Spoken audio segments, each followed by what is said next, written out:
Hello mga kapuso, ako po si Zeus Collins at isa ako sa Digital Dance Stars. At ang gagawin natin ngayon, fill in the blanks! Stars on the floor! Ang threat na Digital Dance Star para sa akin ay si JM.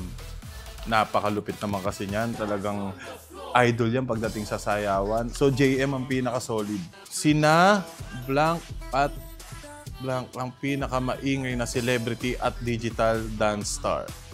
Pinakamaingay? Faith? Sorry. Sina Faith at ako ang pinakamaingay na celebrity at digital dance star.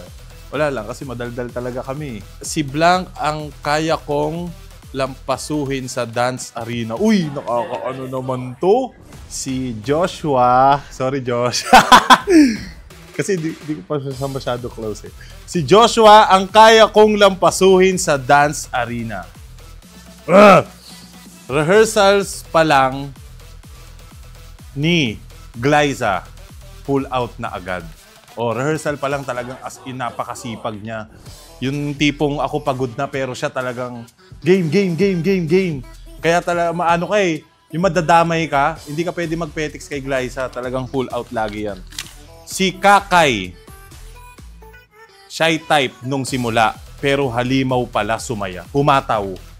Oh, si Kakay. Kasi alam mo yung, parang ano siya eh, yung nene-nene na dito lang ako sa gilid, ganyan. Pero pag nag-music na at, nako, lalamunin ka talaga. Ang threat na celebrity dance star para sa akin ay si Rojon Cruz. Kasi ang dami ng pinagdaanan nito pagdating sa sayawan eh.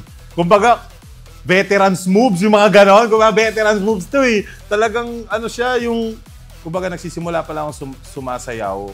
Nakikita ko na siyang dancer talaga, as in. Ako po, si Zeus Collins. Manood po kayo ng Stars on the Floor. Only on GMA. Stars on the Floor!